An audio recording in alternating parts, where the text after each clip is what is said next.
বৃষ্টি কাঁঠালে বৃষ্টি হচ্ছে আলুর কাজ করে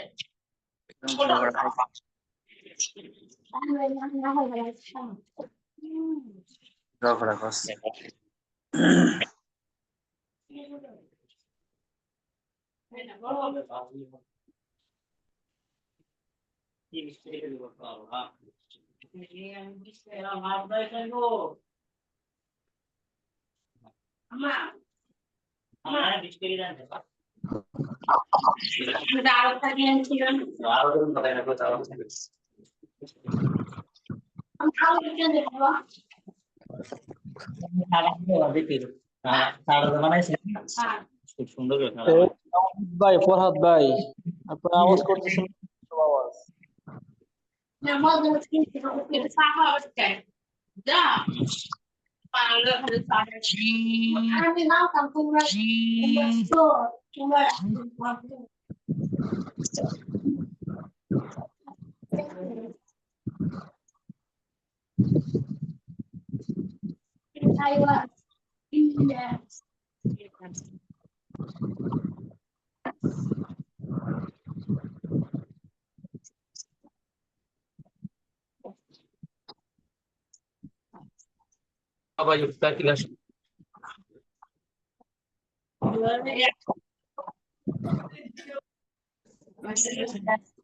রাইতে বলে দিন পাও দিয়ে তো সবাই সে না ভাই পাবে না মানে এ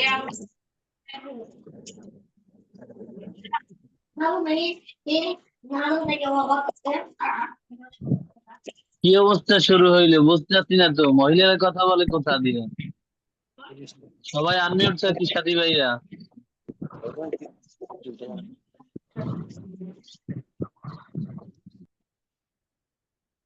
দুই তো টাকা বের দাও নাকি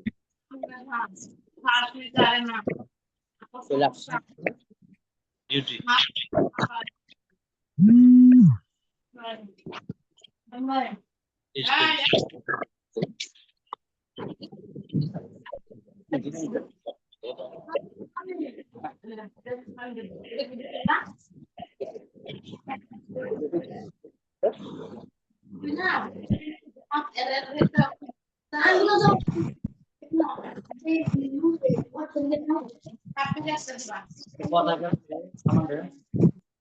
হ্যালো জায়গায় তুলে না তাদের ভিডিও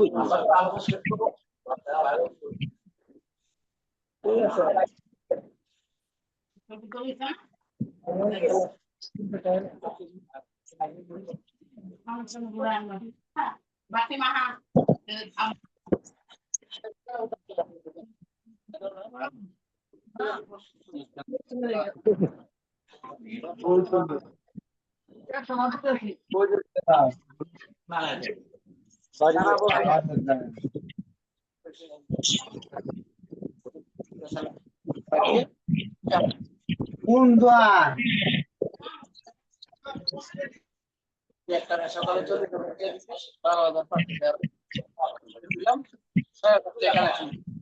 আসসালামু আলাইকুম ওয়া রাহমাতুল্লাহ।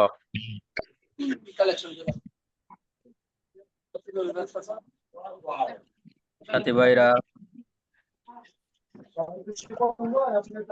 যারা ফ্যামিলি নিয়ে এখানে কথা বলতেছেন ওনাদেরকে একটু বলে দেন যে এটা ফ্যামিলি পেজ না।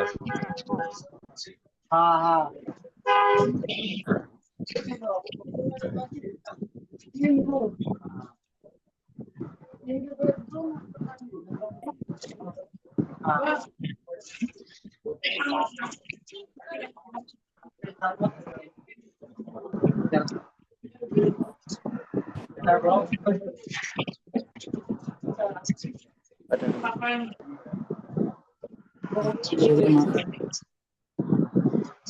এক বছর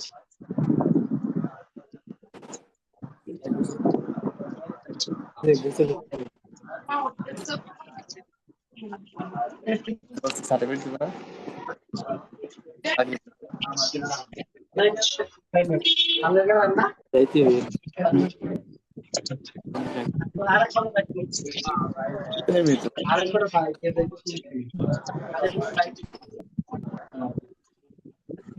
সন্তান গেছিল আমাকে ওকে আজকে খেলাইতা না কে আনিছে গা এরা বলে গেছে গা হ্যাঁ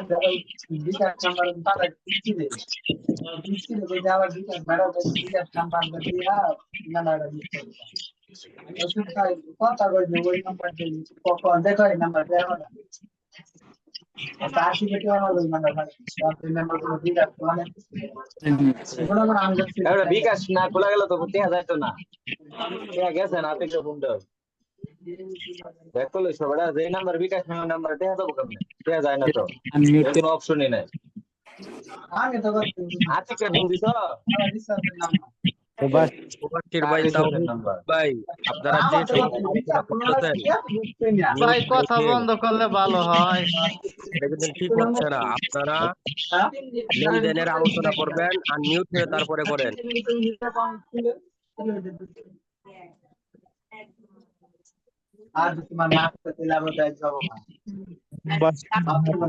কিছু কর না তার মানে দিন দিন অক্ষরের মতো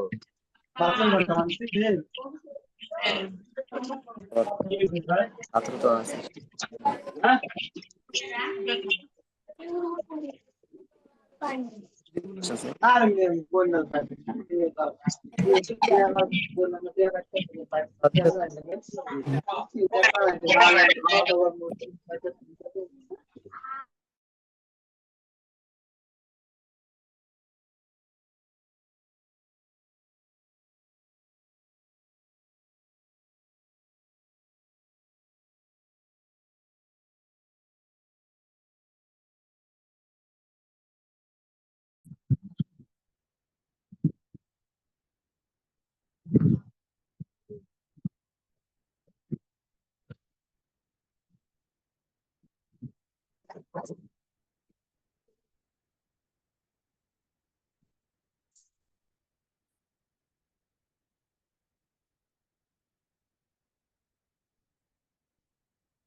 Yeah.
হযরতরা আমাদের একই অবস্থা।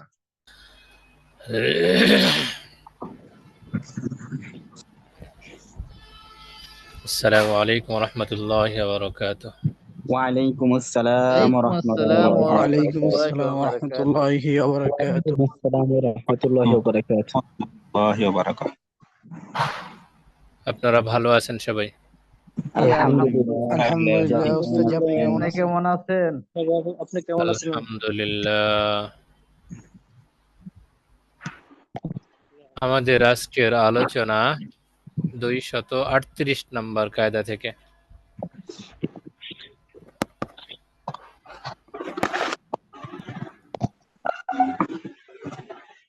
শুকরিয়া, তাহলে শুরু করা যায়। বিসমিল্লাহির রহমানির রহিম। লিল ইশারাতি উমুমুন কামা লিল ইবারাতি। এখানে ইশারাতুন দ্বারা ইশারাতুন নাস আর উমুমুন দ্বারা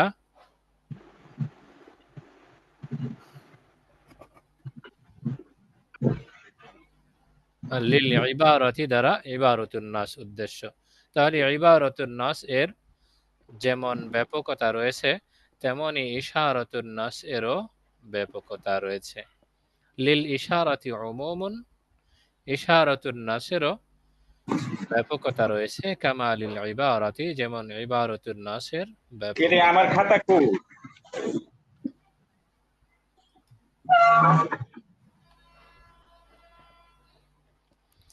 ইবারাতুন নাস, ইশারাতুন নাস কাদেরকে বলা হয় সে সম্পর্কে তো আপনাদের ধারণা আছে, এরপরেও উপস্থিতি একটু স্মরণ করিয়ে দেওয়ার জন্য বলা হয়।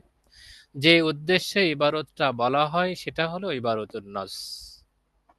ইবারতটা যেই উদ্দেশ্যে রচিত হয়েছে বা বলা হয়েছে সেটাই ইবারাতুন নাস। আর ইশারাতুন নাস বলা হয় ইবারতের অর্থের মধ্যে সামান্য চিন্তা করলে যা বুঝে আসে। সরাসরি এই বিষয়টা বলা হয়নি, বাকি ইবারাতুন নাসের ভিতরে চিন্তা করলে পাওয়া যায় সেখানে এই বিষয়টিও বিদ্যমান আছে। কিন্তু ইবারতের উদ্দেশ্য এটা নয়, আবার ইবারতটা এজন্য বলাও হয়নি। যেমন আল্লাহ তাআলার বাণী, ওয়ালাল মাউলুদি লাহু রিজকুহুন্না ওয়া কিসওয়াতুহুন্না বিল মারুফ। ওয়ালাল মাউলুদি লাহু রিজকুহুন্না ওয়া কিসওয়াতুহুন্না বিল মারুফ। এখানে ইবারাতুন নাস হলো পিতার জন্য তার সন্তানের দুধ দানকারী মায়ের খাবার ও পোশাক দেয়া ওয়াজিব। আর ইশারাতুন নাস হলো সন্তান পিতার পরিচয়ে পরিচিত হবে, অর্থাৎ সন্তান পিতার মালিকানাধীন। কেননা এই আয়াতে সন্তানকে পিতার দিকে সম্পৃক্ত করা হয়েছে, যা আয়াতের অর্থে সামান্য চিন্তা ভাবনা করলেই বোঝা যায়। আর ইশারাতুন নাস যেহেতু ব্যাপকতা চায়, উমুমিয়ত চায়, সুতরাং পিতার জন্য পুত্রের বাদীর সাথে সহবাস করা বৈধ। ছেলের যেই বাদী থাকবে সেই বাদীর সঙ্গে পিতা সহবাস করতে পারবে, কারণ হাদিস শরীফে এসেছে আনতা ওয়া মালুকা লিআবিকা, তুমি এবং তোমার সম্পদ তোমার বাবার জন্য।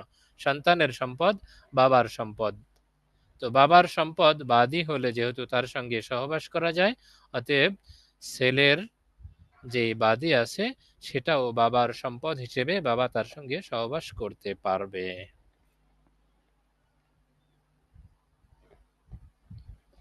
কায়দা নাম্বার 239। লিসাহিবিদ দাইনি ইযা যাফারা বিজিনসি হাক্কিহি আন ইয়াখুযাহু। ঋণদাতা যখন ঋণ গ্রহীতার নিকট তার ঋণের সমগোত্রীয় বস্তু পাবে তখনই সে তা নিয়ে নিতে পারবে। লিসাহিবিদ দাইনি ইযা যাফারা বিজিনসি হাক্কিহি আন ইয়াখুযাহু। ঋণদাতার জন্য এই অধিকার আছে, সে যখন ঋণ গ্রহীতার নিকট তার ঋণের সমগোত্রীয় বস্তু পাবে, ঋণের মতো যেই বিষয় যেই বস্তুটা তাকে ঋণ দিয়েছিল তার মতো অন্য কোনো বস্তু পাবে, তখন সেটা সে নিয়ে নিতে পারবে।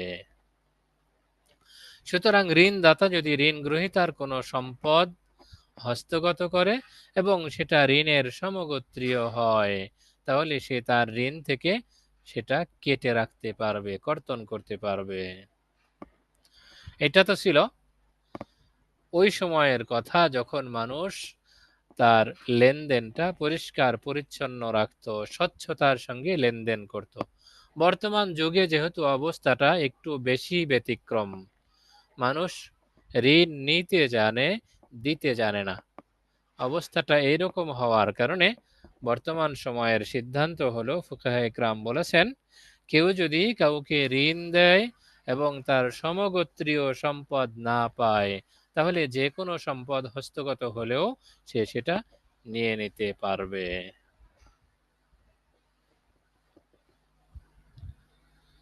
কায়দা নাম্বার 240, লিল উরফি ইবরাতুন ফি মারিফাতিল মুরাদি বিল ইসমি। শব্দের অর্থ বোঝার ক্ষেত্রে প্রথা বা প্রচলনের গ্রহণযোগ্যতা রয়েছে। যেমন কেউ কসম করলো, শপথ করলো, আমি ছাদের নিচে বসবো না। সে ছাদের নিচে না বসে খোলা আকাশের নিচে বসলো। যদিও কুরআন মাজিদে আসমানকে, আকাশকে ছাদ বলা হয়েছে, তবুও তার এ কারণে কসম ভাঙবে না। কায়দা নাম্বার 241, আল লাফজু ইজা তাআদ্দা মানায়াইনি আহাদুহুমা আজলা মিনাল আখারি ওয়াল আখারু আখফা ফাল আজলা আমলাকু।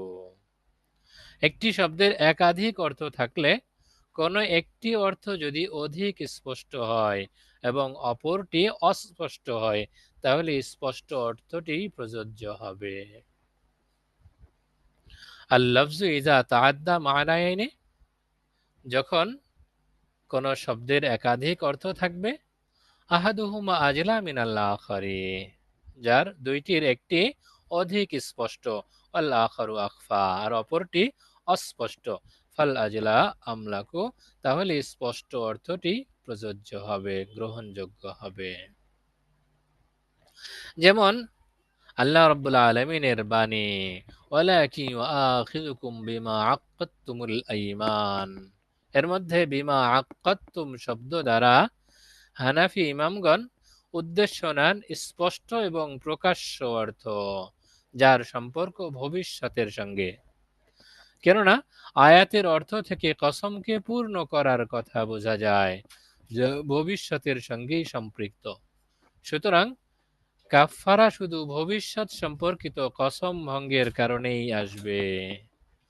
কিন্তু ইমাম শাফিঈ রাহমাতুল্লাহি আলাইহি অন্তরের পুখতা ইরাদা, দৃঢ় সংকল্পকেও এখানে উদ্দেশ্য নিয়ে থাকেন, যার সম্পর্ক অতীতকালের সাথেও হতে পারে।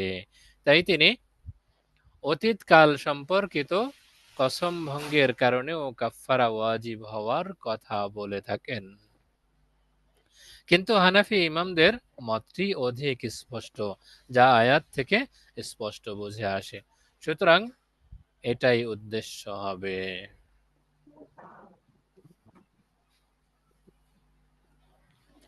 কায়দা নাম্বার 242,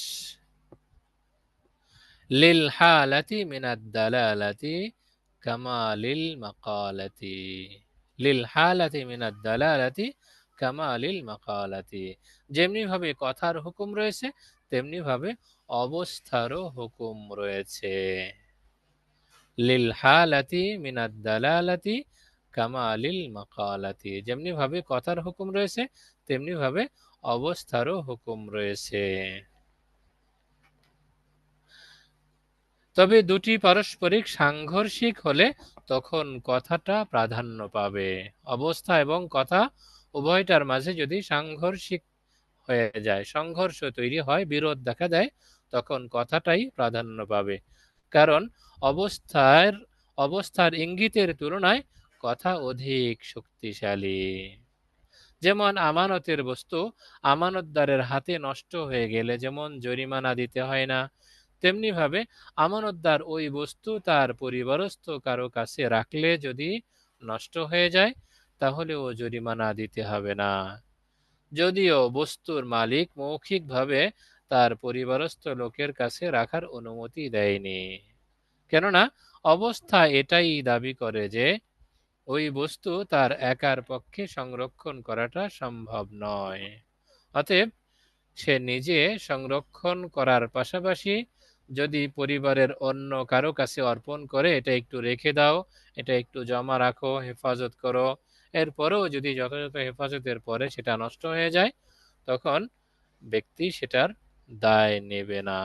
অর্থাৎ পরিবারের কারো কাছে থাকলেও সেটা তার নিজের কাছেই আছে, এরকমই বোঝা যাবে। এজন্যই বলা হচ্ছে লিল হালাতি মিনাদ দালালাতি কামা লিল মাকালাতি, যেমনি ভাবে কথার হুকুম রয়েছে তেমনি ভাবে অবস্থারও হুকুম রয়েছে। মুখে বলেনি ঠিক, যেটা আপনার কাছেও রাখতে পারেন, আপনার পরিবারের কাছেও রাখতে পারেন।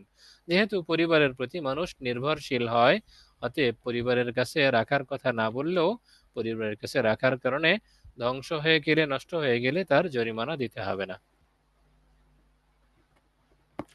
কায়দা নাম্বার 243, লিল ওয়ালি ওয়াল আমিরি উইলায়াতুন নজরি লিকুল্লি মান আজিজা আনিন নজরি বিনফসিহি। অভিভাবক এবং শাসকের জন্য প্রত্যেক ওই ব্যক্তির পক্ষে দেখার অধিকার রয়েছে যে নিজে দেখতে অক্ষম। লিল ওয়ালি ওয়াল আমিরি উইলায়াতুন নজর, অভিভাবক এবং শাসকের জন্য দেখার অধিকার রয়েছে লিকুল্লি মান আজিজা আনিন নজরি বিনফসিহি, প্রত্যেক এমন ব্যক্তির পক্ষ থেকে যে নিজে নিজে দেখতে সক্ষম নয়।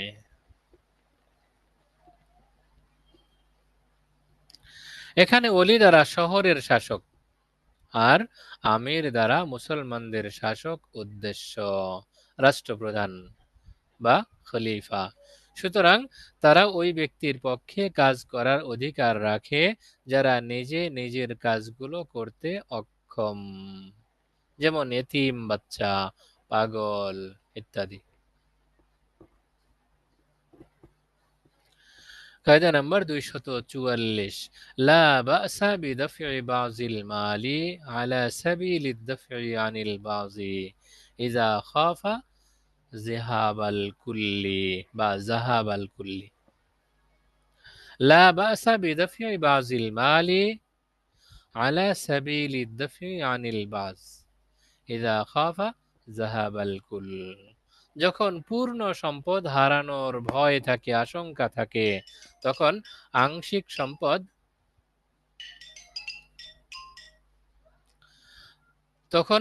সম্পদ দিয়ে দেয়াটা দোষণীয় নয়।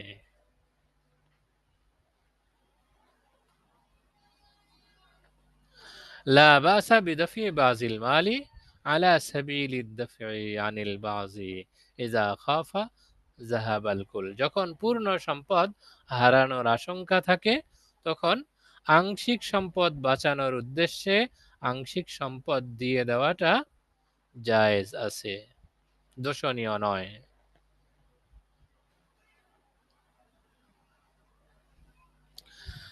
যেমন যদি কারো আশঙ্কা থাকে আমি অফিসে একটি গুরুত্বপূর্ণ কাজ নিয়ে এসেছি, যদি এখানে ঘুষ না দিই তাহলে আমার কাজ আদায় হবে না,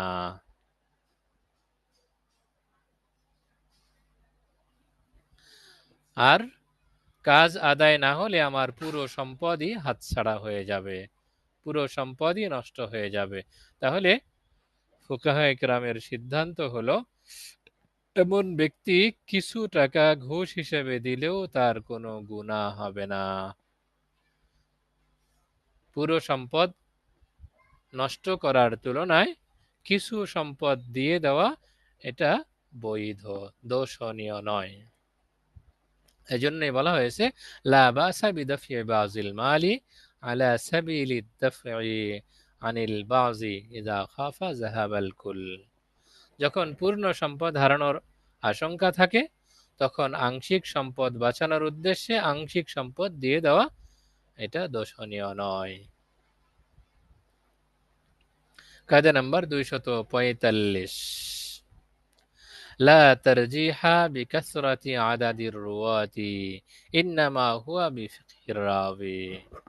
বর্ণনাকারীর সংখ্যাধিক্যের কারণে কোনো হাদিসকে প্রাধান্য দেওয়া হয় না, বরং বর্ণনাকারীর ফাকাহাতের কারণে, ইলমি গভীরতার কারণে প্রাধান্য দেয়া হয়। লা তারজিহা বিকাসরাতি আদাদির রুয়াতি, বর্ণনাকারীর আধিক্যের কারণে প্রাধান্য দেয়া হয় না। ইন্নামা হুয়া বিফিকির রাবি, হাদিসকে প্রাধান্য দেয়া হয় তার রাবির তাফাক্কুহ, ফিকহি গভীরতা বা ইলমি মাহারতের ভিত্তিতে।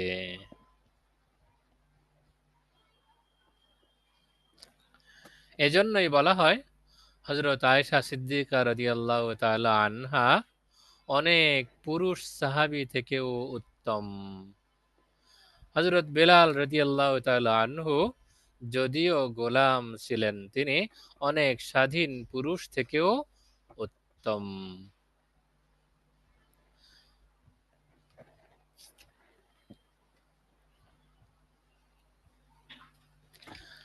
কায়দা নাম্বার 246 লা তাসিহু ইজাজাতুল বাতিলি, বাতিল অনুমোদন গ্রহণযোগ্য নয়।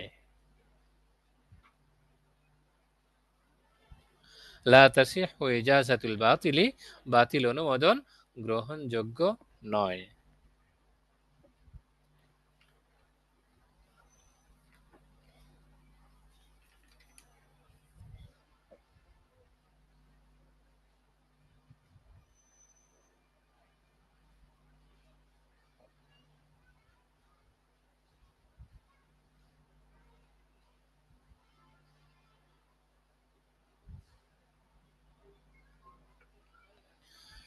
এটা মূলত 5 নাম্বার কায়দার অংশ বিশেষ। আপনারা অনেক আগে একদম শুরুতে 5 নাম্বার কায়দা পড়েছিলেন।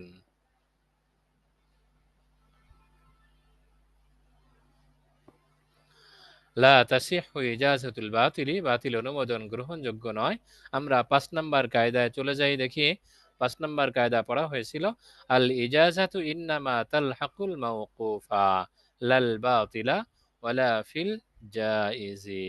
অনুমতি প্রদান কেবল স্থগিত বিষয়ের সাথে মিলিত হয়, সম্পৃক্ত হয়, বাতিল বা বৈধ বিষয়ের সঙ্গে সম্পৃক্ত হয় না। যদি হারবির জন্য ওসিয়ত করা হয়, অতঃপর ওসিয়তকারীর ইন্তেকালের আগে কিংবা ইন্তেকালের পরে সে ইসলাম গ্রহণ করে, তাহলে ওসিয়তটি বাতিল হয়ে যাবে, কেননা হারবি ব্যক্তি হুকুমের দৃষ্টিতে মৃত, হুকমান সে মৃত ব্যক্তির মতো, আর মৃত ব্যক্তির জন্য ওসিয়ত বাতিল। বাতিল ওসিয়ত ইসলাম গ্রহণের দ্বারা সঠিক হয়ে যায় না। তেমনি ভাবে ওয়ারিসগণ অনুমতি দিলেও তা কার্যকর হবে না, কেননা অনুমতি কার্যকর হয় অনুমতির জন্য মওকুফ তথা মওকুফ থাকা বিষয়ের ক্ষেত্রে। অনুমতির জন্য মওকুফ থাকা বিষয়ের ক্ষেত্রেই অনুমতি গ্রহণযোগ্য হয়, বাতিল বিষয়ের ক্ষেত্রে গ্রহণযোগ্য হয় না। তেমনি ভাবে জায়েজ বিষয়েও অনুমতি কার্যকর হবে না। যেমন কোনো ব্যক্তি ওকিল বানানো ছাড়া কারো জন্য কিছু ক্রয় করলে সেটা তার জন্যই হবে, যার জন্য ক্রয় করেছে বা তার যার জন্য ক্রয় করেছে এটা তার জন্য হবে না। এমনকি পরবর্তীতে সে অনুমতি দিলেও তার জন্য এটা হবে না।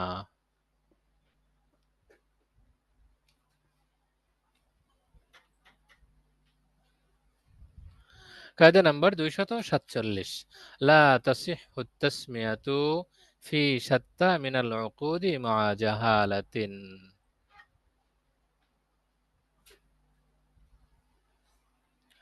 লা তাসিহু তাসমিয়াতু ফি শাত্তা মিনাল উকুদি মা জাহালাতিন। লেনদেনের ক্ষেত্রে অজ্ঞতার সাথে নাম উল্লেখ করাটা সঠিক নয়।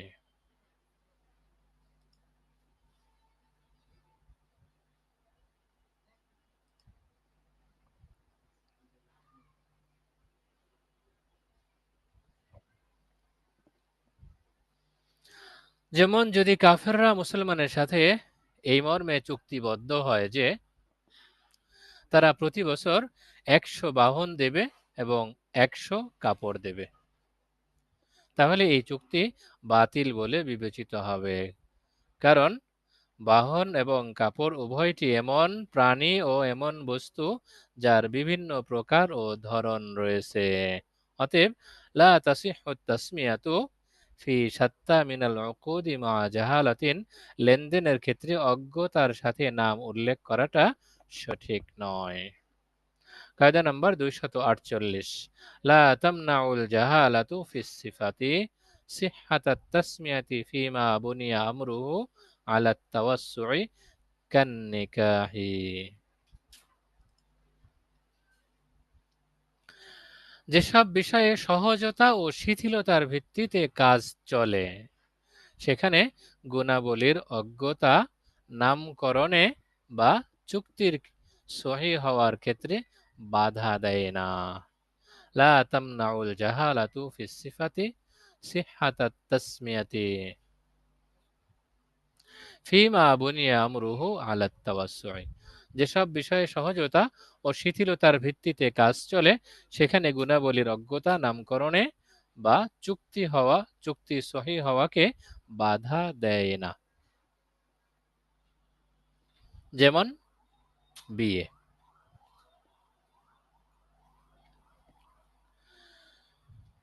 যদি বিয়ের মোহরের ক্ষেত্রে ঘোড়া বা গাধা নির্ধারণ করা হয় কিন্তু ওই ঘোড়া বা গাধার কোনো গুণাগুণ উল্লেখ করা হয়নি, তাহলে তা সঠিক বলে বিবেচিত হবে। কারণ যেসব বিষয়ে সহজতা ও শিথিলতার ভিত্তিতে কাজ চলে সেখানে গুণাবলীর অজ্ঞতা, গুণাবলী সম্পর্কে না জানাটা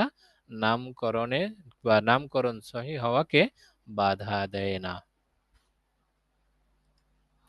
কায়দা নম্বর 249, লা হুজ্জাতা মাআল ইহতিমালি নাশি আন দলিলিন, দলিলের ভিত্তিতে সম্ভাব্য অবস্থা সৃষ্টি হলে তা প্রমাণ হওয়ার যোগ্য থাকে না। লা হুজ্জাতা মাআল ইহতিমালি নাশি আন দলিলিন, দলিলের ভিত্তিতে সম্ভাব্য অবস্থা সৃষ্টি হলে তা প্রমাণ হওয়ার যোগ্য থাকে না। যেমন কেউ যদি মৃত্যু শয্যায় থাকা অবস্থায়, মার্জে মৌতে থাকা অবস্থায় কোনো ওয়ারিসের ব্যাপারে ঋণের স্বীকারোক্তি দেয় যে অমুক আমার বড় ছেলে বা অমুক আমার ছোট ছেলে, সে আমার কাছে এত টাকা পায়, আমি তার কাছে এত টাকা ঋণী, এমন যদি ঋণের স্বীকারোক্তি দেয় তাহলে তা অন্যান্য ওয়ারিসের সত্যায়ন ছাড়া কার্যকর হবে না। যদিও স্বীকারোক্তি একটি শক্তিশালী দলিল, কিন্তু মৃত্যু শয্যা বা মর্জে মৌতে থাকার কারণে তাতে এই সন্দেহ সৃষ্টি হয়েছে যে সে অন্যান্য ওয়ারিসকে বঞ্চিত করতে চাচ্ছে। মৃত্যু শয্যাই এই সন্দেহের দলিল। এজন্যই বলা হচ্ছে লা হুজ্জাতা মাল ইহতিমালিন নাশি আন দলিলিন, দলিলের ভিত্তিতে সম্ভাব্য অবস্থা সৃষ্টি হলে তা প্রমাণ হওয়ার যোগ্য থাকে না। কায়দা নাম্বার 250, লা হুজ্জাতা মা'আত তানাকুজি লাকিন্না লা ইয়াখতাল্লু মা হুকমিল হাকিমি, বিরোধপূর্ণ বিষয় দলিল হওয়ার যোগ্য নয়, তবে তা বিচারকের সিদ্ধান্তের ক্ষেত্রে কোনো প্রভাব বিস্তার করবে না। যেমন উদাহরণটা আগেও গেছে, দুজন সাক্ষ্যের ভিত্তিতে আদালত বা বিচারক ফয়সালা করার আগে যদি সাক্ষীদ্বয় তাদের সাক্ষ্য থেকে ফিরে আসে, আগে যে সাক্ষী দিয়েছিল সেই সাক্ষ্যটা প্রত্যাহার করে, তাহলে তাদের এই ফিরে আসাকে মেনে নেওয়া হবে। তাদের সাক্ষী দলিল হওয়ার যোগ্য থাকবে না এবং তাদের কোনো জরিমানাও হবে না। কিন্তু যদি ফয়সালা করার পর তারা তাদের সাক্ষ্য প্রত্যাহার করে বা সাক্ষ্য থেকে ফিরে আসে, তাহলে তাদের ফিরে আসাটা গ্রহণযোগ্য হবে না, সেটা মেনে নেওয়া হবে না। অর্থাৎ আদালতের ফয়সালায় তাদের এই সাক্ষ্য প্রত্যাহারের দ্বারা আদালতের ফয়সালা কোনো প্রভাব ফেলবে না এবং তাদের দেয়া সাক্ষ্যের ভিত্তিতে ফয়সালার কারণে যেই ক্ষতি হয়েছে তার ক্ষতিপূরণ দিতে হবে তাদেরকে। লা হুজ্জাতা মা তানাকুজি লাকিন্না লা ইয়াখতাল্লু মা হুকমিল হাকিমি। বিরোধপূর্ণ বিষয় দলিল হওয়ার যোগ্য নয়, তবে তা বিচারকের সিদ্ধান্তের ক্ষেত্রে কোনো প্রভাব বিস্তার করবে না। তো আজকে এ পর্যন্ত ইনশাআল্লাহ। খুবই সংক্ষিপ্ত সময়ে 2-1 মিনিটের মধ্যে যদি কোনো জায়গায় অস্পষ্টতা থাকে 2-1টা প্রশ্ন নেব। 245 নাম্বার কায়দায় যে বলা হয়েছে যে কোনো ব্যক্তি অর্থাৎ কোনো হাদিস তার বর্ণনাকারীর আধিক্যর কারণে সেটা প্রাধান্য পাবে না, বরং প্রাধান্য পাবে তার বর্ণনাকারীর ফুকাহাতের তাফাক্কুহের ভিত্তিতে। এটা একটু বিস্তারিত বললে ভালো হতো। এটা একটু বিস্তারিত আসলেও বলার জিনিস। আজকে এত লম্বা করতে পারবো না, খুবই সংক্ষিপ্ত ভাবে বলবো। নামাজ সম্পর্কিত অনেকগুলো হাদিস বর্ণিত হয়েছে।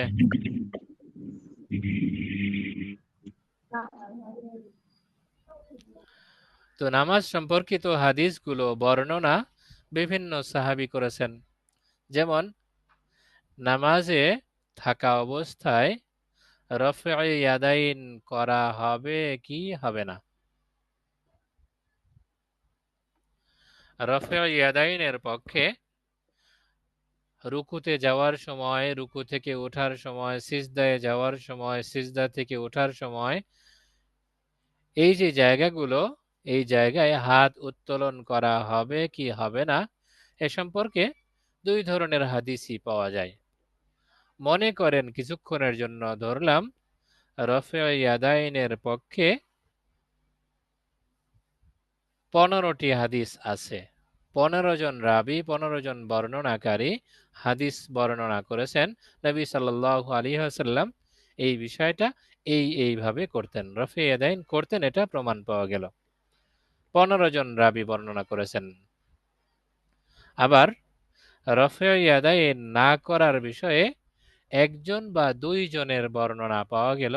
সেই 1 জন বা 2 জন বর্ণনাকারী এমন শক্তিশালী ব্যক্তি, ফাকাহাত বা ইলমি এত বেশি, জি, তার ফিকহি যোগ্যতা এত বেশি যে অন্যান্য সাহাবী এই বিষয়টা বোঝার জন্য তার কাছেই সাধারণত যাতায়াত করে। কোথাও খটকা লাগলে ওই সাহাবীর কাছেই আসে।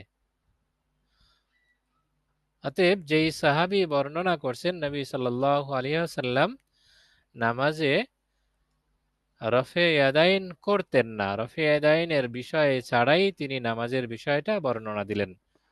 তো হুকুম বর্ণনার ক্ষেত্রে 15 জন সাহাবী, উদাহরণস্বরূপ বলছি, 15 জন সাহাবী বর্ণনা দিলেন নবী সাল্লাল্লাহু আলাইহি ওয়াসাল্লাম নামাজে রফে ইয়াদাইন করতেন, আর 1 জন বা 2 জন সাহাবী নামাজের বর্ণনা দিতে গিয়ে রফে ইয়াদাইনের কথা উল্লেখ করলেন না।